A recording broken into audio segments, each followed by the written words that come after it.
Bonjour, je m'appelle Ghislain Ahmed Tossinou, créateur de la marque Toss by Toss. Toss by Toss, c'est une marque qui a commencé par des chaussures personnalisables. Personnalisables grâce à un large choix de couleurs, de matières, de pompons, etc. Alors, comment est-ce que je suis arrivé là? Disons que plus jeune, j'ai dû développer cette fibre d'entrepreneur parce qu'ayant des parents séparés, il me fallait à un moment avoir recours à une activité pour subvenir à certains besoins. Mais j'ai aussi fait le collège Notre-Dame d'Afrique. Alors, pourquoi Notre-Dame d'Afrique? Disons qu'à Notre-Dame d'Afrique, nous étions tous amoureux des Jordan. Et les Jordan, ça coûtait cher. Il fallait à un moment convaincre mon père qu'après toutes les dépenses de la rentrée scolaire, je voulais une chaussure à 200 000. Et ça n'a jamais été possible. Donc j'ai compris qu'à un certain moment, pour acheter mes propres affaires, je pouvais avoir recours à une activité. C'est là que j'ai commencé à faire du commerce. Je me suis très vite rendu compte que dans un même rayon d'1 kilomètre, il peut y avoir une personne qui a envie de se débarrasser d'un objet, alors qu'il y a une autre personne qui, elle, a envie de l'acheter. Donc j'ai commencé à faire du commerce. Mais je tenais quand même à avoir quelque chose de particulier, quelque chose qui m'est propre. C'est dans ce cadre-là que j'ai commencé à dessiner des chaussures, à faire des modèles que je faisais porter à mes frères. Et tout de suite, grâce au bouche à oreille, je me suis rendu compte que nos chaussures plaisaient au-delà de nos connaissances. J'ai commencé à dessiner des modèles et j'ai dû contacter une personne qui pouvait faire ces modèles. Une personne déjà qui était prête à m'écouter et à épouser mon idée, m'aider dans mon rêve. J'ai contacté cette personne, on a commencé à travailler ensemble et les chaussures ont commencé à plaire au-delà de mes connaissances. Grâce au bouche à oreille, je m'en suis très vite rendu compte.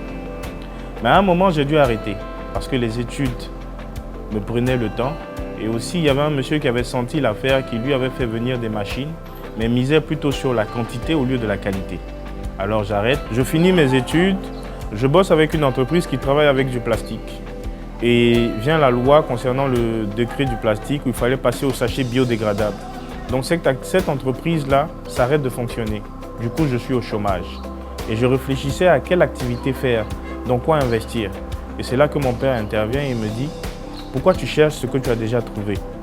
Tu as ton premier amour, ta marque Toss by Toss, développe-la. » Alors je retourne et je commence à faire mes chaussures. Là, j'apprends une autre leçon en matière de commerce, c'est que vous pouvez être 10 personnes à faire la même activité, mais certaines personnes reviendront vers vous, non seulement pour acheter une chaussure, mais pour aussi l'accueil, le sourire, la discussion que vous aurez eue. Et tout ça, ça compte.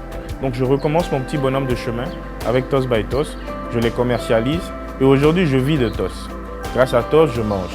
Grâce à Toss, je paye mes factures et je compte développer ce business. Et je me dis qu'on a tous un projet dans le coin de la tête, on est en train d'hésiter, on se pose des questions de savoir comment ça va se passer, est-ce que je vais y arriver, est-ce que j'ai assez de moyens. Mais tant que tu ne prends pas la peine d'essayer, tu ne sauras pas. Ton projet restera un projet. Et aujourd'hui, moi, j'ai envie de développer ma marque. J'ai envie, grâce aux apports possibles, de pouvoir acheter des machines, de pouvoir me faire reconnaître à l'international, d'avoir des points de vente un peu partout dans le monde. Aujourd'hui, Toss by Toss touche directement 10 personnes, mais indirectement au moins une vingtaine de personnes. Et c'est clair que si nous avons une possibilité d'apport, non seulement nos produits seront mieux finis, donc de meilleure qualité, mais nous aurons aussi la possibilité d'embaucher des jeunes qui ont envie de se battre, qui ont envie de travailler, qui ont envie de développer la Côte d'Ivoire. Aujourd'hui, la cordonnerie est un domaine qui est minimisé, alors qu'on porte tous des chaussures. Quelle serait notre réaction si aujourd'hui on voit quelqu'un qui ne porte pas de chaussures dans la rue? Et ce domaine-là, moi, il me plaît. Moi, j'ai envie de le développer. J'ai envie de réussir. Je veux réussir dans ce domaine. J'ai envie de partager ma passion avec tous ceux qui pourront m'aider. Croyez en moi, croyez en mon talent et accompagnez-moi.